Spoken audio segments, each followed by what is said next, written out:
¿Se acuerdan cuando? Bueno, regresan y empiezan a orar otra vez porque cuando predica, cuando vienen al pórtico de Salomón y empiezan a predicar del Cristo resucitado, mucha gente que estaba de vacaciones o en viaje de peregrinación en Jerusalén por las fechas de los judíos, el Pentecostés, dicen, oye, yo no sabía que todo esto estaba pasando. A ver, platícame, pero bien y completo el chisme. ¿Quién es Jesús? ¿Por qué dicen que es Cristo? ¿Y cómo está eso de que resucitó? Entonces, muchos que escucharon por primera vez, que venían de muchos sitios del mundo, por coincidencia, diosidencia, escuchan y dicen, no, no, no, no, yo ya no me voy a ir de aquí, yo me voy a quedar aquí hasta que me entere hasta el último detalle de lo que es y quién es Cristo. Entonces es cuando oran otra vez en el capítulo, al final del capítulo 4, y dice que otra vez el Espíritu sabiamente manifestándose para lo que la iglesia necesita, que es unánimemente, todos en un mismo sentir, deciden vender todas las cosas que tenían y repartirlo de acuerdo a la necesidad de cada quien. Me acuerdo que tuvimos un temazo al respecto de esta, de que la Biblia no endosa de ninguna manera el comunismo, ¿no? Sino que fue repartido unánimemente, naciendo de ellos. De ellos nació la sensación, obviamente porque fueron llenos del Espíritu Santo. Porque dijeron, a ver, necesitamos valentía, necesitamos que nos digas para dónde. Se dieron y se humillan y se entregan al Espíritu Santo, el Espíritu Santo les es lleno y nace en ellos, a raíz de esto, una sensación de unanimidad de hay que despojarnos de todo. Porque hay muchos de nuestros hermanos que venían de lejos, que decidieron porque creyeron quedarse y no tienen que comer. Esto que les estoy diciendo es el núcleo del cristianismo, lo que es el amar al prójimo como Cristo amó a la iglesia, ¿no? Bueno, imagínense que amáramos en esas condiciones, imagínense que amáramos al prójimo como nosotros mismos y que le dijera al prójimo, no, no, no, no, no, no, ya comiste mucho, estás muy gordo, no te voy a dar más, porque yo a lo mejor siento que es mucho. Pero la palabra no dice que repartieron así, dice que repartieron conforme a sus necesidades. Y todos estaban de acuerdo y unánimes en esto. ¿No? Les decía, si ahorita nosotros nos queremos poner de acuerdo para ir a comer saliendo de aquí, no acabalamos. O sea, para que vean que la unanimidad por el Espíritu Santo es algo espiritual, o sea, es algo extraordinario. Bueno, luego caemos en el capítulo 5, cuando mueren Ananías y Zafira, que es cuando ellos tratan de engañar y decir, oye, pues tenemos este terreno, pues chance y lo vendemos, sacamos la deuda que nosotros tenemos y lo que sobra, pues vamos y lo ponemos allá y que lo repartan. Y así nomás formamos parte de todo lo que está pasando y un temazo. Gustavo lo manejó increíble porque Dios en ese momento está tirando las bases. Ahorita vamos a hablar de eso, ¿eh? Dios en ese momento está tirando las bases de lo que es el Evangelio, el inicio de las primeras misiones. Ahorita lo vamos a platicar. Entonces, bueno, nuevamente los discípulos son arrestados, son encarcelados. ¿Por qué? Porque a los fariseos les sobran motivos, porque quieren. Y son liberados por un ángel. No sé si se acuerdan de eso. Son liberados durante la noche, viene un ángel y les abre la puerta, les dice, vayan y rífensela. Así dijo, yo estaba ahí. Sí, entonces, en el capítulo 6 seleccionan a los diáconos para no hacerles muy complicado esto. Básicamente los discípulos dijeron, hay mucha chamba, hay mucha, mucha chamba. Y no podemos dejar de orar, porque si dejamos de orar, capaz si se nos cae el changarro de lo que estamos haciendo, de la propia misión. Entonces, pues, ¿qué hacemos? Entonces, lo que hicieron fue que hubo algunas personas que se levantaron y que la misma congregación escogió y dijeron, nosotros nos vamos a quedar, vamos a orar machín, vamos a servir a la gente que está aquí para que ustedes, los discípulos, sigan avanzando, sigan abriendo camino y sigan avanzando con la misión que ustedes mejor que nadie conocen, a ustedes se las dieron antes de que Cristo ascendiera. ¿Sí? Entonces, se seleccionan 7 diáconos, ahorita platicaremos de eso. Y finalmente en el capítulo 7 caemos en una de las, de las anécdotas más legendarias bíblicas, que es el homicidio de Esteban. Controversial, ¿no? Yo siempre le digo el homicidio de Esteban. Hay gente que me dice, no, no puedes decirlo así. Yo creo, no estoy adoctrinando a nadie, yo creo que fue un homicidio. Ahorita les voy a dar mi perspectiva. O se las doy ya. Lo agarraron y lo sacaron y lo apedrearon sin motivo. No hubo arresto, no hubo procedimiento legal, no hubo justificación, no hubo nada. Los hizo enojar porque les puso el dedo en la llaga del pecado y en odio lo arrastraron, lo sacaron y lo apedraron. Tienen que estar de acuerdo conmigo que eso es un homicidio.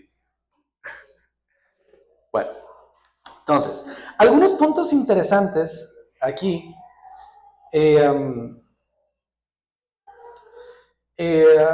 Primero que nada, mencionábamos a los saduceos, nada más un breve recordatorio de lo que son los saduceos, por lo que lo vamos a volver a mencionar. Básicamente es una élite política sacerdotal ultraconservadora, si lo podemos decir de esa manera. Son personas que trataban de mantenerse casi irracionalmente apegados a una ley que con tanto tiempo de estar obsesionados ya se estaba volviendo un poco difusa. Y también realmente, a pesar de ser sabios de la ley, tenían muchísimos intereses políticos. Esto no es ninguna noticia nueva, o sea, esto ha estado en el mundo hasta el día de hoy.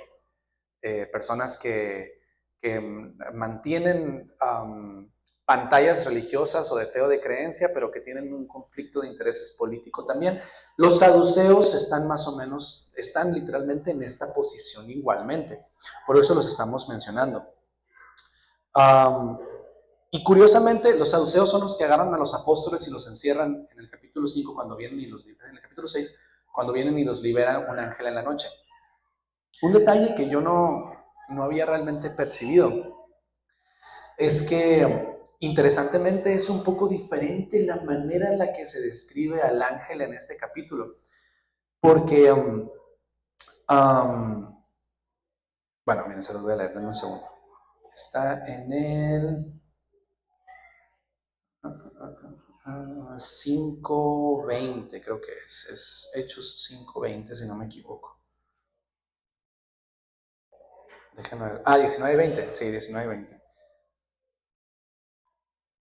Nunca me había funcionado tan bien la memoria. Bueno, 17, rapidito, porque me encanta. Los apóstoles enfrentan la oposición. Hechos 5:17. El sumo sacerdote y sus funcionarios, que eran saduceos, ya platicamos de que es un saduceo, todos estamos claros con eso, se llenaron de envidia. ¿Por qué? Porque era muy malo para el changarro de los saduceos. El hecho de que los apóstoles vinieran a decir, ya no necesitas a la iglesia de por medio en la política. Malísimo para el negocio. Entonces en el 18, arrestaron a los apóstoles y los metieron en la cárcel pública. Otro acontecimiento injustificado. ¿Por qué los encerraron? ¿Por un crimen? No. 17, dice, se llenaron de envidia. Lo hicieron por envidia. La gente abusa de poder por envidia. Sí sucede eso. 18, arrestaron a los apóstoles y los metieron en la cárcel pública. 19, pero un ángel del Señor llegó de noche, abrió las puertas de la cárcel y los sacó. Luego les dijo, 20, vayan al templo y denle a la gente este mensaje de vida. ¿Te fijas que la agenda divina sigue corriendo? Corriendo y no va a haber absolutamente nada que lo pueda frenar. De hecho, si hoy yo quisiera que te llevaras una reflexión de lo que vamos a platicar, me voy a adelantar a la conclusión, es esto. Dios tiene una agenda perfecta, divina, programada. Absolutamente nada de lo que hagas la va a frenar, ni la va a desviar. Y ahorita les voy a explicar por qué. Pero lo que a mí me encanta de este versículo, que quería nada más hacer un paréntesis, es... anteriormente en el Antiguo Testamento tenemos manifestaciones muy bien descritas de cómo es la presencia de un ángel. Tenemos el ejemplo de cuando Jacob se pelea con un ángel y se disloca la cadera. Tenemos el ejemplo de cuando María se asusta porque el ángel se le revela y le dice no temas. Porque, bueno, ni siquiera nos imaginamos cómo es, ¿no? Puede ser algo muy contundente. Pero aquí no. Aquí es muy sencillo. 19, pero un ángel del Señor llegó de noche, abrió las puertas de la cárcel y los sacó. Luego les dijo, vayan al templo y denle a la gente este mensaje de vida. No sabemos si esta fue una persona que trabajaba en la cárcel, que ya había escuchado a lo lejos en el pórtico de Salomón cuando Pedro estaba predicando. No sabemos si es una persona como nosotros, a la que la palabra le fue contundente en su corazón y con el remordimiento espiritual, el redarguir espiritual, más bien, no remordimiento, el redarguir espiritual en el momento, sabiendo que está trabajando en la cárcel, sabiendo que los discípulos de quienes escuchó las buenas noticias estaban encerrados. Tú no sabes si a lo mejor nomás se puso la capucha y fue porque dijo, me van a correr. Abrió la puerta y les dijo, vayan y síganle. Vayan y síganle, no se detengan. Porque al final de cuentas, ¿qué es un ángel? Un mensajero de Dios. Dios va a usar lo que sea. Tenemos evidencias de que usaba burros, piedras, cualquier cosa que me haga sentir como que debería yo también hacerlo. Entonces, ¿vamos bien? ¿Todo bien? ¿Sí? Bueno, ahorita estamos nada más haciendo un recap, una recapitulación de todo lo que hemos estado viendo anteriormente, porque los evangelios y los hechos de los apóstoles es un novelón. O sea, de verdad es un novelón. Si no han visto The Chosen, véanlo. Yo no lo he visto, pero me lo han recomendado muchísimo. Leí el libro, eso sí. No entendieron mi chiste, pero bueno.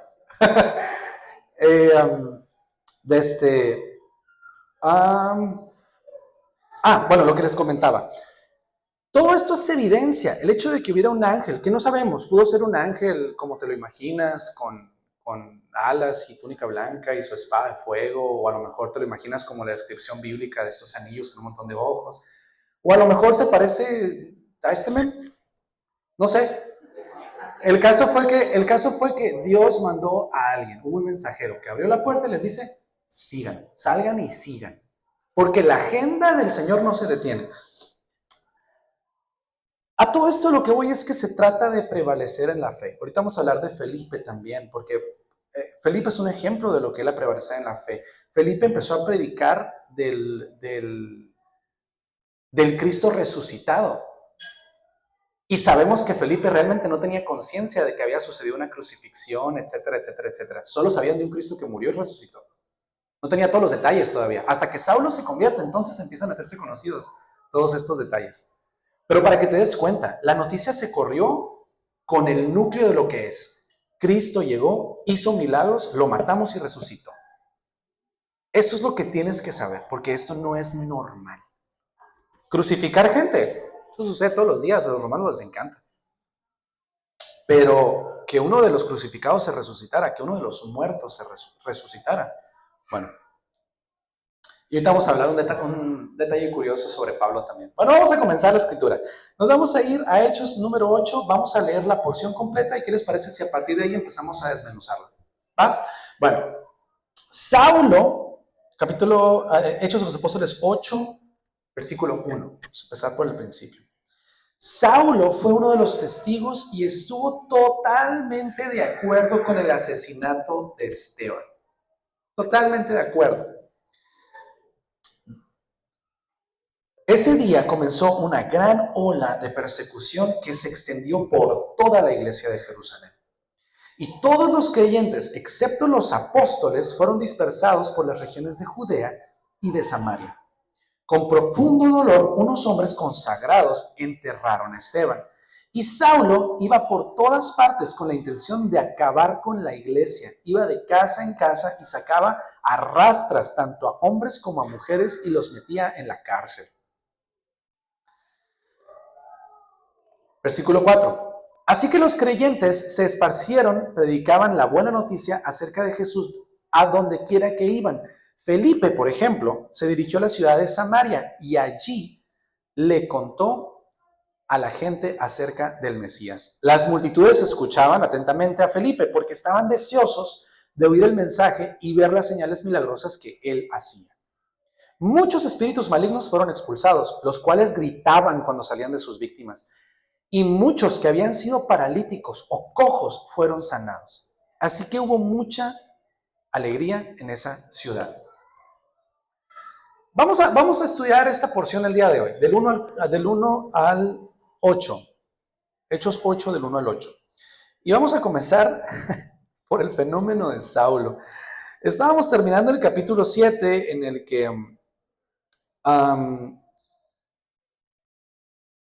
en el capítulo 7, número 57, una referencia rapidita atrás. 7:57. Entonces ellos se taparon los oídos con las manos y empezaron a gritar y se lanzaron sobre él. Esteban les estaba diciendo y los apóstoles literalmente hicieron ala. Imagínate una bola de adultos de adultos. O sea, imagínate una bola de adultos que dicen ser los más sabios y que lo saben todo y que ellos tienen la absoluta verdad y que cuando los quieres confrontar con la verdad se tapan los oídos y empiezan a hacer ruidos para no escucharte. Es como medio infantil, ¿no? En esa desesperación se lanzan sobre Esteban, lo arrastran fuera de la ciudad y empiezan a apedrearlo. Sus acusadores, esas personas que estaban tras Esteban, los que lo agarraron y lo sacaron y empezaron a agarrar pedradas, sus acusadores se quitaron las túnicas y las pusieron a los pies de un joven que se llamaba Saulo. Mientras lo apedreaban, Esteban oró: Señor Jesús, recibe mi espíritu. Cayó de rodillas gritando: Señor, no los culpes por este pecado. Dicho eso, murió. Estamos viendo aquí la introducción de un personaje muy importante, que es Saulo. Muy importante porque no solamente tiene unas aportaciones brillantes, sino que en el desarrollo del Evangelio es uno de los puntos centrales. Para que se den una idea, si no lo tenía usted en referencia, Saulo es quien también es conocido como Pablo, que empieza su ministerio después de conocer a Cristo.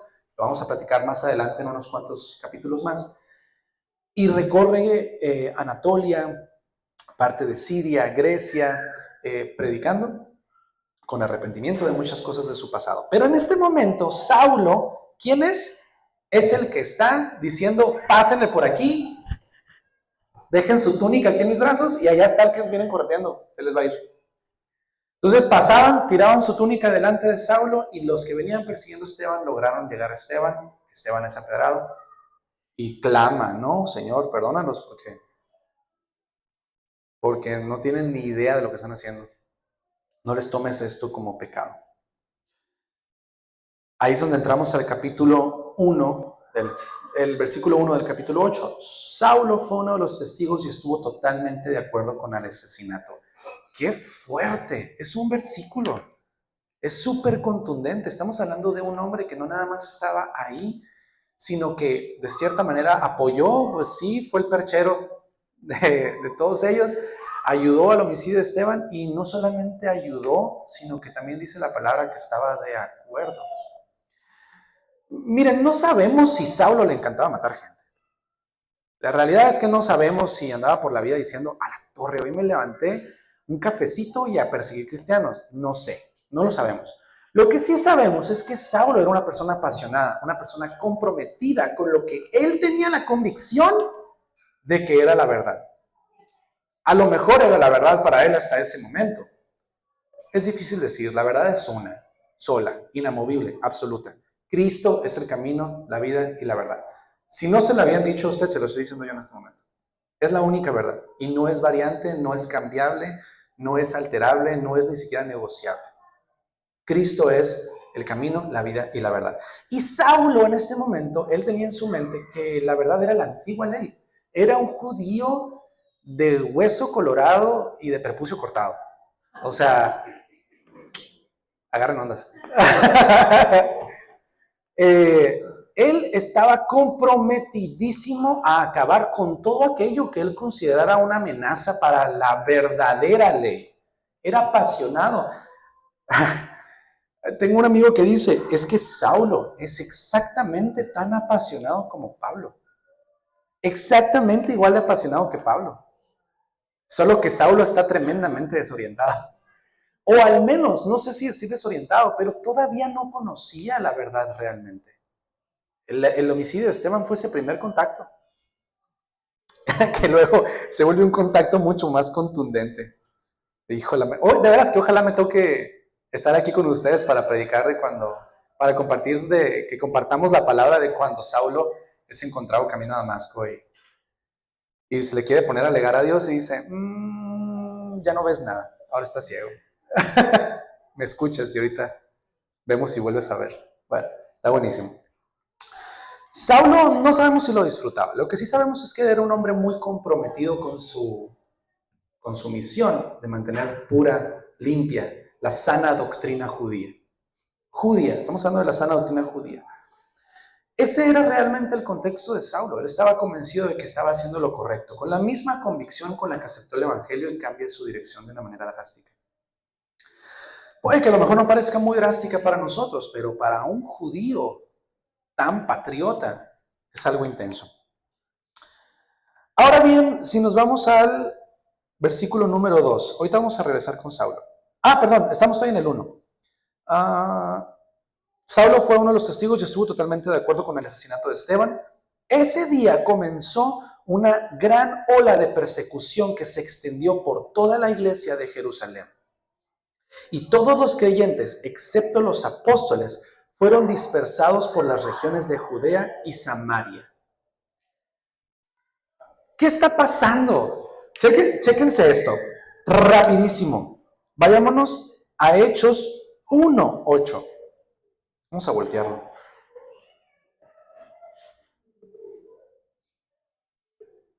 ¿Ya están ahí? Pero recibirán poder cuando el Espíritu Santo descienda sobre ustedes y serán mis testigos y les hablarán a la gente acerca de mí en todas partes, en Jerusalén, por toda Judea, en Samaria y hasta los lugares más lejanos de la tierra. ¿Qué está pasando en Hechos 8:1? Se supone que la congregación se estaba poniendo de acuerdo para ir a Samaria, Judea y todo eso, a predicar, a compartir las buenas nuevas.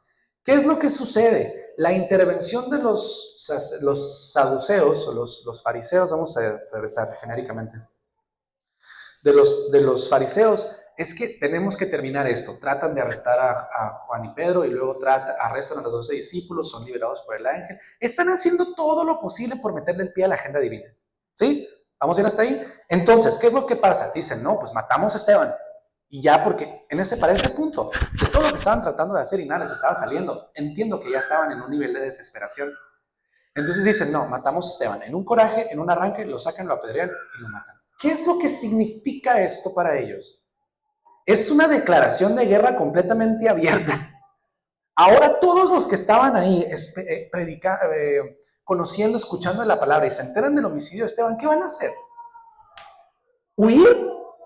Oye, si me quedo me van a matar. Ya vi que lo mataron por nada. Lo mataron por un coraje. Quiere decir que si yo sigo defendiendo esta convicción que tengo, también me van a matar. ¿Y qué hacen? Huyen. Huyen a Samaria, a Judea, y empiezan a caminar hacia los confines de la tierra. ¿Cuál era la intención de los fariseos? Dispersar esto, cortar esto, que se acabe, crear un terror para que eso pasara. ¿Y qué es lo que la agenda divina tenía planeado? Vas a ir a Judea, a Samaria y hasta los confines de la tierra. ¿Qué quiere decir? Incluso en eso, incluso en la agenda divina estaba programado que mataran a Esteban, que se asustaran y que huyeran. Porque ahora, cuando tú tienes una convicción, no importa dónde te vayas, vas a empezar a hablar de tu convicción. Entonces, mira cómo dentro de la agenda divina ya estaba programado el sacrificio de Esteban como un ejemplo, y a eso que tuvieran que huir, y naturalmente, inevitablemente, iban a empezar a compartir en precisamente donde ya estaba escrito, ya estaba dicho, ya estaba enseñado, ya se había dado la orden. Jesús ya había dicho, van a ir y lo van a hacer. Y no es casualidad la manera en la que está formulado. Hay algunos pastores que dicen, si tú no, Hechos 1:8, entonces Hechos 8:1. No es una amenaza, pero ahí se las dejo. ¿Sí? Si tú no vas, si tú te resistes por lo que tú quieras, es más, ni siquiera porque no quieras, a lo mejor porque sigues sujeto a tu pecado, a lo mejor porque tu pecado oculto no te lo permite, a lo mejor porque tu pecado público no te lo deja, no te lo permite, a lo mejor tu orgullo no te lo permite, a lo mejor y tu TDA y tu procrastinación no te lo permite. Dios te va a mover, tiene una agenda y la va a cumplir. ¿Qué es lo que sucede aquí? No sé si se estaban moviendo o no se estaban moviendo, estaban sucediendo muchas cosas en este momento, pero ese fue el momento en el que Dios dijo, ya, es hora. Se me van ahorita todititos a donde les dije. Huyen, y así es como, sin querer, sin saber, comienza la primera misión. Comienza a trabajar el pueblo de Dios la tarea de ir a Samaria, a Judea, a los confines de la tierra. perdón, a Judea, a Samaria y a los confines de la tierra, a predicar el evangelio. Qué genial, ¿no? Digo yo. Hay una, eh, hay una historia muy interesante. El plan perfecto es de Dios y si tú no te estás moviendo, Dios te va a ayudar. Como con esto que sucedió que permite, obviamente, el homicidio de Esteban. Hay una historia bien padre de un ricachón. Esa se la escuché a otro pastor. Hay una historia bien padre de un ricachón que tiene mucha fortuna, invita a sus directivos a su casa y llegan a la casa del dueño de esta empresa que tiene muchísimo dinero y muchísimas cosas bien impresionantes. Dicen que llegan y ven las columnas de mármol en la entrada y tiene fuentes y todo. Y que en eso, como todo rico excéntrico, tienen gustos medio raros, entran a un salón donde tienen como una especie de estanque gigante donde hay todo tipo de animales exóticos, cocodrilos y anguilas y pirañas. No sé ni siquiera si estos animales pueden coexistir, pero está lleno de animales que son peligrosos. El caso es que para a sus empleados de un lado y se para él del otro lado y dice, el que se tire al agua y nada hasta donde estoy yo, le voy a dar la mitad de toda mi riqueza y la mitad de las acciones, porque yo me voy a morir y no tengo a quién dejárselo. No estaba terminando de decir eso cuando de repente cae uno al agua y empieza a nadar, y empieza a nadar, y empieza a nadar, y empieza a nadar con todas sus fuerzas. En eso ve que todo, nomás se ve el aguacero, los cocodrilos persiguiendo, y llega y sale. Entonces el jefe, sorprendido, lo recibe, le da la mano, le dice, oye, felicidades, ahora eres dueño de la mitad y yo voy a cumplir mi palabra. ¿Tienes algo que decir? Le dice, quisiera saber de verdad quién fue la persona que me empujó. Así funciona esto. Lo estamos viendo ahora con Esteban. Si tú no te mueves, si te falta una motivadita, créeme, la gente de Dios sigue corriendo. Ya se la sabían. Está curada, ¿eh? Ahí se las dejo, es cortesía del pastor Iberto. Bueno, a eso es a lo que nos referimos con que si tú no Hechos 1.8, entonces Hechos 8.1. De eso se van a acordar, yo creo. El pueblo cristiano fue dispersado.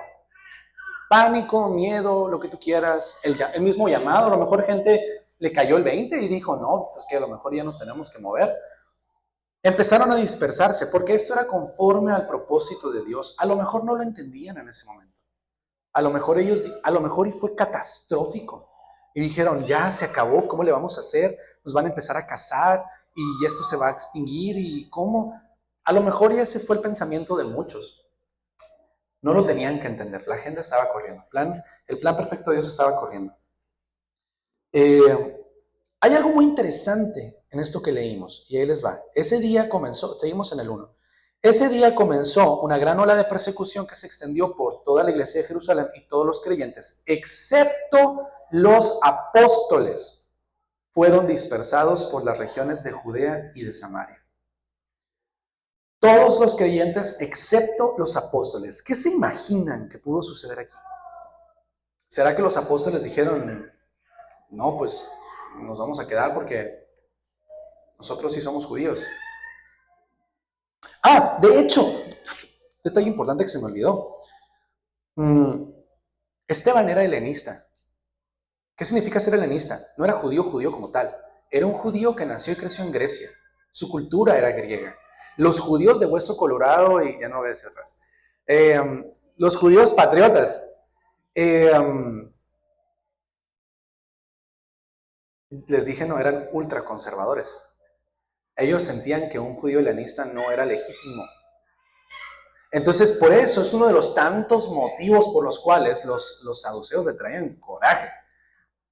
Entonces, principalmente los que fueron dispersados fueron judíos helenistas. Vuelvo a repetir, acuérdense que en este punto de la historia, en la línea de tiempo histórica, muchos de todas partes del imperio greco-romano, o sea, de Anatolia, Grecia, etcétera, estaban de visita en Jerusalén y decidieron quedarse. Muchos eran de cultura griega, aunque habían nacido de padres y sangre judía, nacieron en otro país y crecieron con una cultura judía, pero realmente su formación era griega. Esos son los que llamamos judíos helenistas. ¿Sí? Esteban era uno de ellos. Felipe era uno de ellos. Ahorita explicaremos de Felipe también. Entonces, Obviamente cuando se sienten amenazados, lo más fácil de decir es, me voy a regresar a mi rancho. O sea, ya estaba bien y allá veo que sigue. No estaban abandonando su fe, pero decían, bueno, me voy a tener que ir. Porque la mayoría de estas personas que fueron dispersadas eran judíos helenistas. Los judíos nacidos y circuncidados no tenían realmente mucho que perder, tenían las menos de perder. Porque vivían conforme más o menos al molde general que el judío conservador quería. No significa que estaban fuera de riesgo, porque los escuchas hablar y empiezan a hablar del Cristo. Pero estaban bajo una amenaza un poco diferente. Entonces, los discípulos que eran nacidos judíos, circuncidados, crecidos en una cultura judía, a lo mejor tal vez puede ser que no sintieron la amenaza y la necesidad de irse como tal. ¿Quién sabe? Hace 2 días estaban encerrados. Pero también piensen en esto, sería abandonar el liderazgo. ¿Sí me estoy explicando? ¿Qué habría de quedar de esperanza para aquellos recién convertidos si los que nos están enseñando salen huyendo? Tienes que permanecer en tu postura, ¿sí?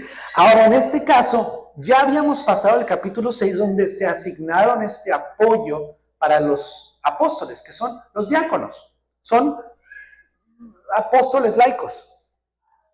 Me estoy explicando, personas que entendieron la palabra, aprendieron la palabra, pero no la pudieron aprender directamente del Cristo, no caminaron directamente con el Cristo, sino con los apóstoles que caminaron con Cristo. Entonces, el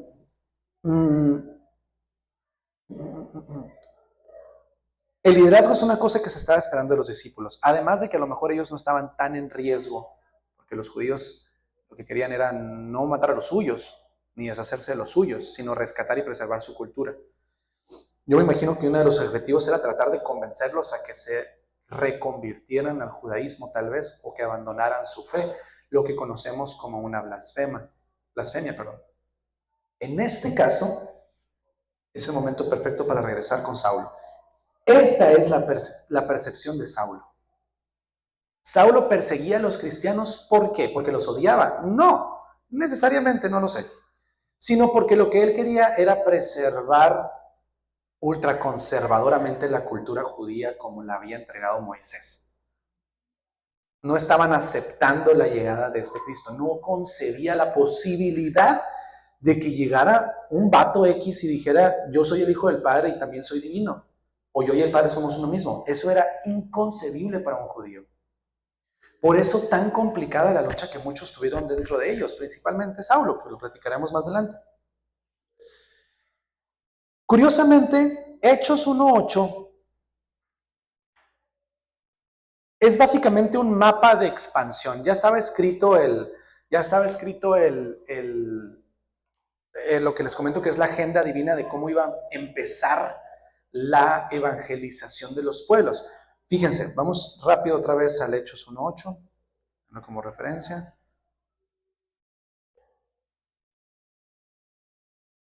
Pero recibirán poder cuando el Espíritu Santo descienda sobre ustedes y serán mis testigos y le hablarán a la gente acerca de mí en todas partes, en Jerusalén, por toda Judea, en Samaria y hasta los lugares más lejanos de la tierra. Jerusalén a los judíos, a Judea los judíos que se desnacionalizaron, Samaria judíos mestizos, algo que los judíos ultraconservadores no soportaban. Consideraban el mestizaje se consideraba una ofensa, pues, casi, ¿no? Y los confines de la tierra. ¿Quiénes son los confines de la tierra? Pues México. No estamos ni cerquita de estos vatos. Las personas que no nacimos judías, ni en cultura judía, ni judíos de sangre, sino que recibimos y aceptamos el cristianismo. Recibimos y conocimos y recibimos a Cristo.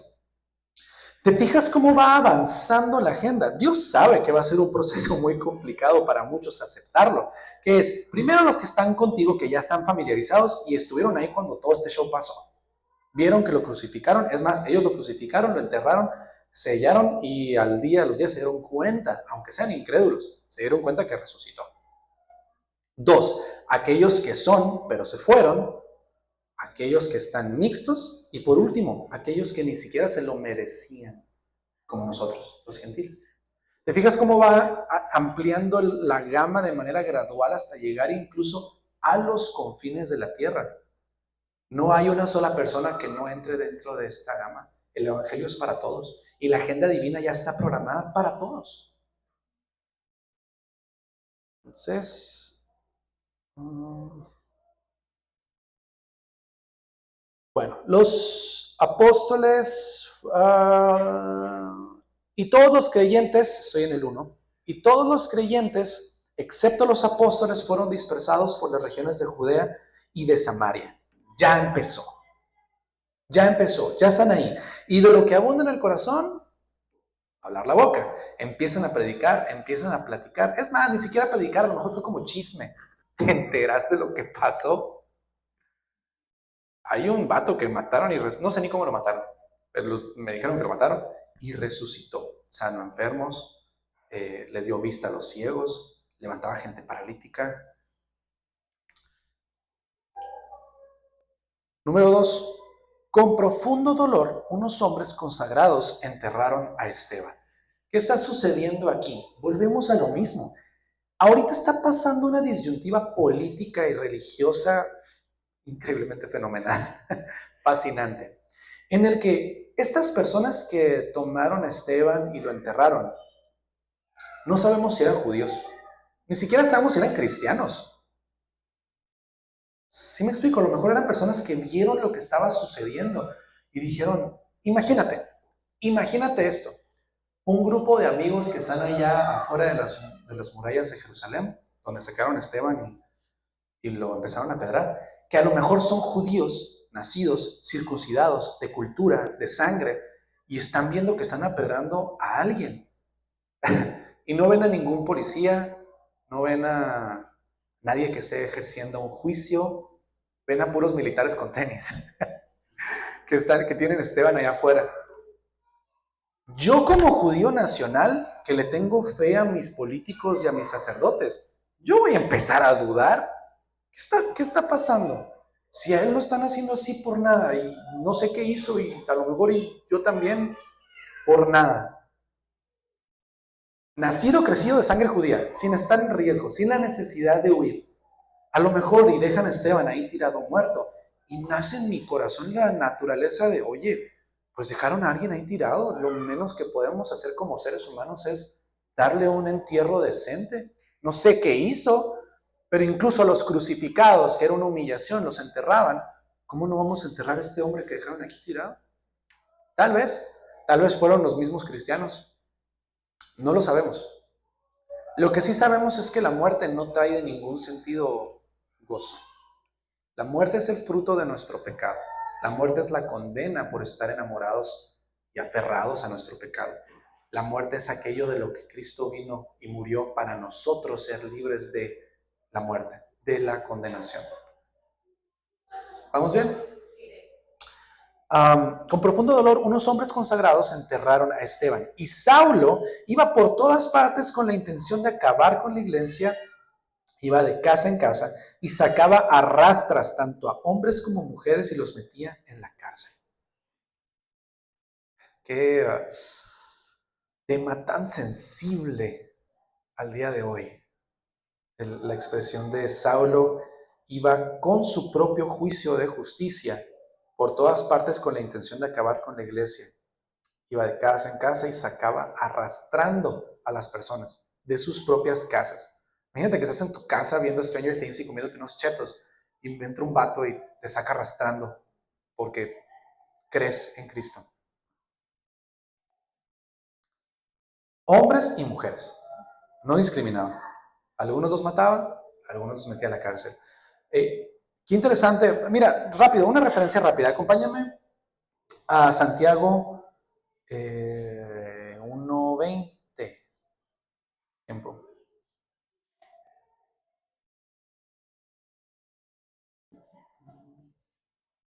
Sí, Santiago 1:20.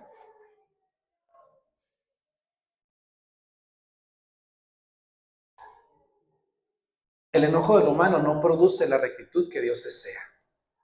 Saulo se manejaba por un odio para aquellos que atentaban en contra de lo que él tenía la convicción que era la verdad, que ahorita platicábamos.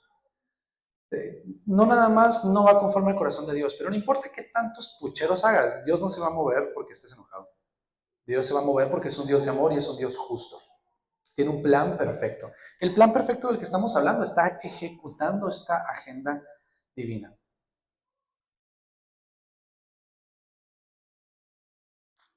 Versículo 4. Así que los creyentes que se esparcieron predicaban la buena noticia acerca de Jesús a donde quiera que iban. ¿Por qué? Porque es lo que tenían en su corazón, era lo que abundaba. ¿Cómo no le voy a decir a la gente?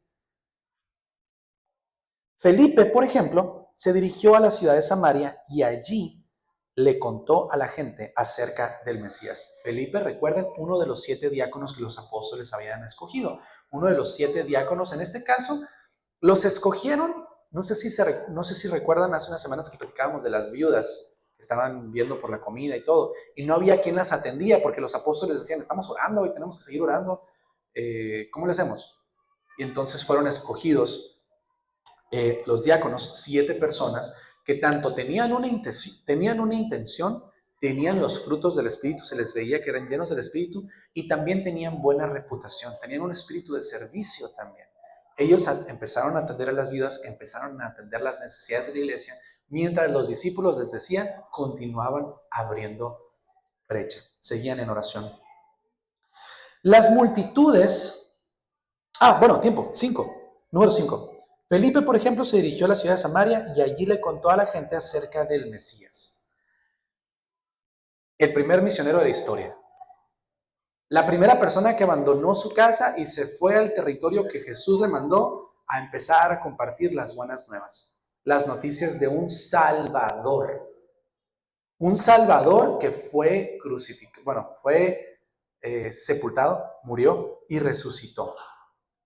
El que ahora el telón había sido roto, que nosotros teníamos la libertad de venir delante del Padre sin tener que tener un montón de gente en medio, sin tener que ser esclavos de tener miedo de la envidia repentina o el odio repentino de los que confiaban en ese momento, que eran sus fariseos, sus sacerdotes. Las multitudes escuchaban atentamente a Felipe, porque estaban deseosos de oír el mensaje y ver las señales milagrosas que él hacía. Nótese que estamos hablando primero, tenían el deseo de oír y ver, no ver y oír. Si tú ves y oyes, estás promocionando un espectáculo. Repetidamente, aquí lo hemos mencionado en Semilla, una de las cosas que tratamos de hacer es leer la Escritura, comprender la Escritura. Hemos hablado de Hechos 2:42, que compartimos el pan, oramos unos por otros, ¿sí?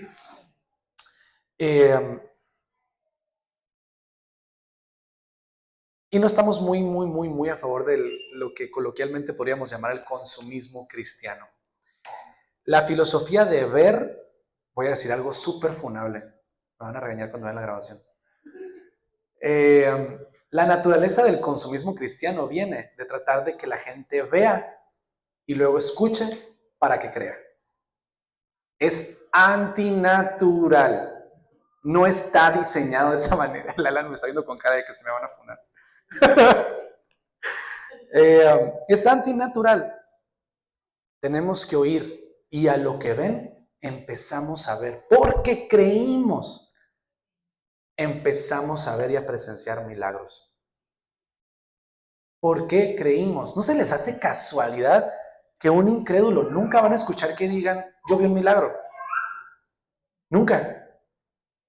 Bueno, sería muy raro, no estoy diciendo que sea imposible, yo nunca lo he visto. Porque no es natural. La palabra viene por el oír y el creer. El milagro es un regalito que viene después. Es la consecuencia de haber creído. Si yo lleno un escenario, de luces, escándalos, show, música electrónica y todo, para que la gente se asome por la puerta de la iglesia un domingo y no sepan qué es y se metan, ¿puede ser una estrategia publicitaria? Pues sí, puede funcionar hasta cierto punto, pero no es natural, porque la gente va a venir porque ven un show, y cuando se cansen de este show, ¿qué van a hacer? Van a ir a buscar otra iglesia donde encuentren un show más chido. ¿Sí me estoy explicando? Entonces, no, Felipe no está aquí para esto. Felipe dice, Yo no voy a llegar a hacer milagros y cuando vean que ese que estaba tirado toda su vida, voy a empezar a decirles, miren, el Dios viviente. Eso es lo que hacían los babilónicos, los persas, toditito mundo. Los egipcios, cuando desafían a Moisés, generando también serpientes demoníacas para rivalizar contra su serpiente. ¿Por qué? Porque era un Dios desesperado egipcio que no quería ser humillado por un Dios judío. Sí, se fijan cómo está todo esto conectado. Felipe empieza a predicar. Las multitudes estaban escuchando atentamente porque estaban deseosos de oír el mensaje y ver las señales milagrosas que él hacía. Escuchaban y veían las señales milagrosas de Felipe. ¿Por qué Felipe tenía señales milagrosas? Porque Felipe cree, no más. Porque cree. Porque Felipe tiene su fe puesta exactamente en dónde va. Las señales milagrosas de Felipe llegaron primero para que Felipe se convenciera de creer. No. Felipe escuchó, creyó y las señales milagrosas llegaron. Muchos espíritus malignos naturalmente fueron expulsados, los cuales gritaban cuando salían de sus víctimas, personas que estaban siendo liberadas. Y muchos que habían sido paralíticos, cojos, fueron sanados. Así que hubo mucha alegría en esa ciudad. Pregunta trampa de examen. ¿Por qué había tanta alegría? Porque la gente escuchó y creyó. Todo lo demás vino por añadidura. La libertad demoníaca viene ¿por qué? Porque decidiste creer en el Salvador. ¿Sí me estoy explicando? Sí. Qué chido, ¿eh? Estoy bien emocionado. Muchos espíritus malignos fueron expulsados, los cuales gritaban cuando salían de sus víctimas, y muchos que habían sido paralíticos o cojos fueron sanados. Así que hubo mucha alegría en esa ciudad. Alegría.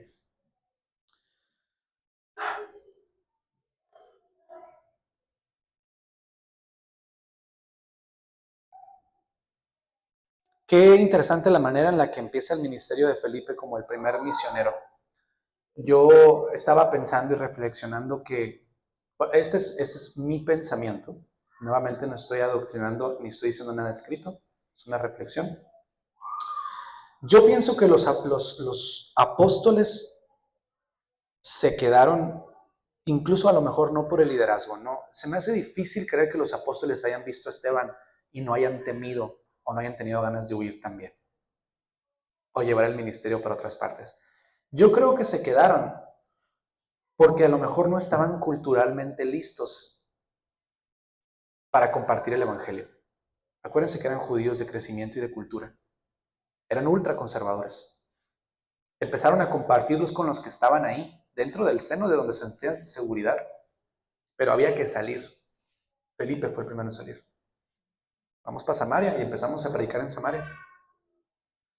Estos cristianos laicos, vamos a decir, estos apóstoles laicos que conocieron la resurrección y la salvación por medio de los apóstoles que sí caminaron con Jesús, son los que empezaron a ir a esas tierras de mestizaje. Pasaron la estafeta. Acuérdense que Felipe era un judío helenista, nacido y crecido en una cultura griega. Lo único que tenía de judío era que no tenía prepucio y que... Y pues es que, ¿qué les digo? Pues así son las cosas, de modo. y que tenía sangre judía corriendo en sus venas. Pero en realidad yo me imagino, si naces... Yo creo que ustedes no saben, pero Peso Pluma, ¿saben quién es Peso Pluma? Es de Kazajstán, no es mexicano. ¿Pero por qué parece mexicano? Sus padres son de Kazajstán. ¿Por qué parece mexicano? Porque nació en México, creció en México, en una cultura mexicana. Habla como mexicano, se comporta como mexicano y tiene las creencias de un mexicano. ¿Sí me estoy explicando? Felipe era un helenista, nació con sangre judía. Peso Pluma también. Qué rara combinación, no sé por qué dar ese ejemplo. Les pido una disculpa. Pero realmente su formación era griega. Entonces era la persona más indicada, escuchó, creyó y fue también a alcanzar a otras personas que estaban más o menos en su propia condición. ¿Qué estaban haciendo los judíos? Se quedaron. ¿A quién? ¿A qué? A alcanzar a los que estaban más o menos en su propia condición. Yo no sé si a Felipe luego le entregó la estafeta a alguien más que fue ahora a Samaria, o que son los exiliados por la cultura judía, o a los confines de la tierra a predicar, como Pablo, por ejemplo. Los judíos sabían perfectamente, no estaban tontos, los judíos sabían perfectamente a qué se refería Jesús eh, intelectualmente cuando les dice vayan y hagan discípulos a Samaria, a Judea y a todas partes. Yo creo que casi fue como un regaño. Por eso digo, pues, si tú no, Hechos 1:8, entonces Hechos 8:1. Los judíos, a lo mejor los discípulos no se sentían cómodos, no estaban culturalmente listos para enfrentar algo como eso. A lo mejor sentían que el trabajo dentro de su propia tierra no estaba terminado. Es una posibilidad. Lo que sí es que Dios tiene un perfecto control de las cosas y la agenda divina está caminando. Ellos, ninguno de ellos, ni los discípulos que se quedaron, ni Felipe que tuvo que huir, ni Saulo, ninguno de ellos, ni Esteban, pobrecito, no, que tuvo que morir, ninguno de ellos tenía que entender nada de lo que estaba pasando y la agenda de Dios seguía avanzando. Lo único que tenían que hacer era creer y aferrarse a esa creencia. Es lo único. Y la agenda sigue avanzando. Es el plan perfecto de Dios. Y se fijan cómo todas estas cosas afortunadas o desafortunadas suman, todas suman perfectamente conforme al plan que Dios había diseñado para que comenzara el trabajo del Evangelio, el primer misionero. No hay nada que podamos hacer al respecto. Así como Jonás, no importa que corras en sentido contrario.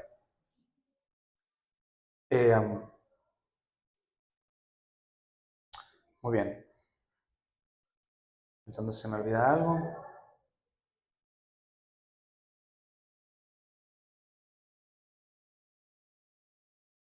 Vamos a leer Marcos 16:17. Rápido. Perdón, Marcos, sí, creo que 16:17. Un segundo. No sé si.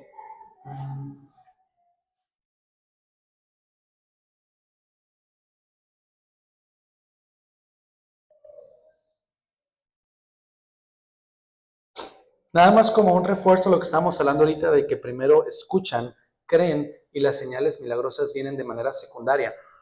Aquí también en el libro de Marcos estamos viendo cómo está siendo respaldado esto que estamos viendo en Hechos. Ahí va, Marcos 16:17. Estas señales milagrosas acompañarán a los que creen, expulsarán demonios en mi nombre y hablarán nuevos idiomas. Podrán tomar serpientes en las manos sin que nada les pase, y si beben algo venenoso no les hará daño. Pondrán sus manos sobre los enfermos y ellos sanarán. Ay, voy a poner un ejemplo que no lo había pensado, pero se me acaba de ocurrir. Hablamos de que primero es el escuchar, creer y que las señales milagrosas vienen después. Y aquí en el versículo 18 dice, si beben algo venenoso, no les hará daño. Imagínate que te tomas algo venenoso y después de que te lo tomaste dices, ahora voy a creer.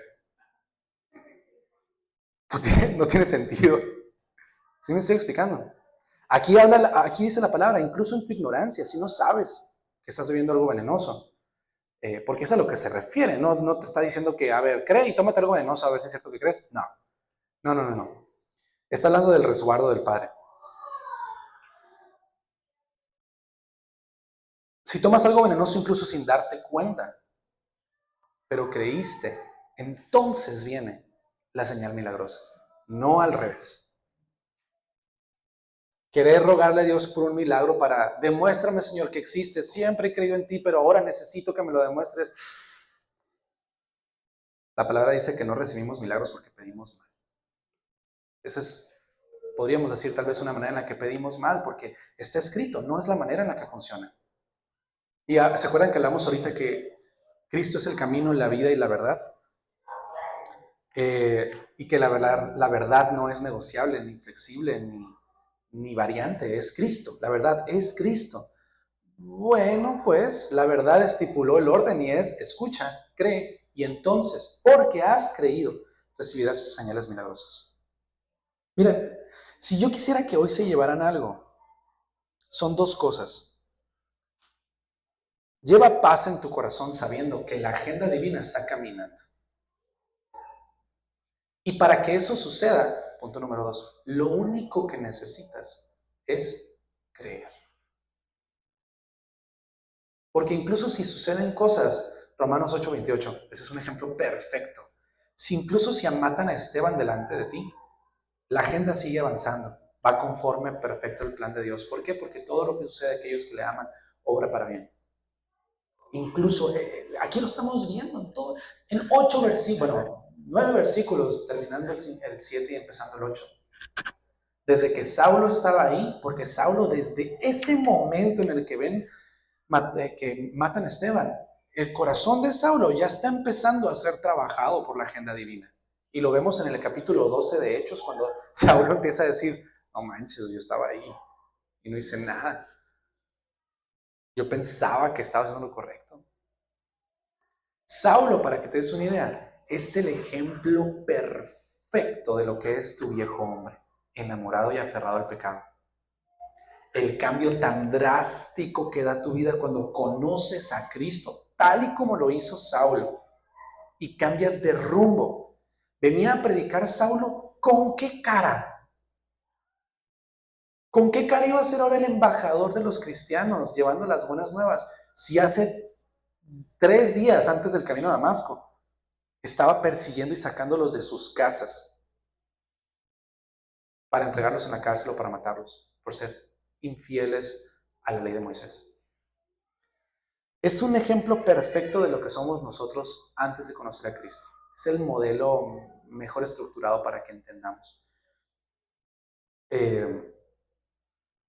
Por eso, de ahí de donde viene el nombre Pablo. ¿Saben por qué? ¿Saben exactamente el momento en el que cambió el nombre de Saulo a Pablo? ¿No? ¿Cuándo fue renombrado? ¿Alguien sabe? Era el dato curioso que les iba a dar al principio. Siempre se llamó Pablo, desde que nació. Pablo era griego. Entonces los judíos de sangre tenían su nombre judío, pero como nacieron en una cultura griega, les daban un segundo nombre para poder vivir dentro de la cultura griega y los aceptaran como griegos. Entonces los griegos le llamaban Pablo, pero su nombre judío era Saulo. Ahí se les dejo. Nunca fue renombrado así místicamente como fue con Pedro, de que no, ahora eres Pedro, ya no eres Simón, ahora eres Pedro. Nah, Pablo siempre se llamó Pablo. Nomás que hay un punto de la escritura en el que Lucas está escribiendo que dice, el que también era conocido como Pablo, y de ahí para adelante ya nunca le vuelve a cambiar el nombre. Sigue escribiendo sobre él como Pablo. Pero en realidad era una función política. Tenemos una amiga japonesa, que tiene un nombre bien complicado, pero aquí le decimos Machi, porque Machi lo podemos pronunciar aquí. Es un nombre mexicano. Tenemos una amiga también que nos atiende en Japón, que no puedo decir su nombre, pero le decimos Kiko. ¿Por qué? Pues es un nombre mexicano. ¿Por qué? Porque para función de su trabajo con nosotros en México, pues ni modo es Kiko, ¿no? Así más o menos. Dato curioso, no me lo pidieron, eso los regalo.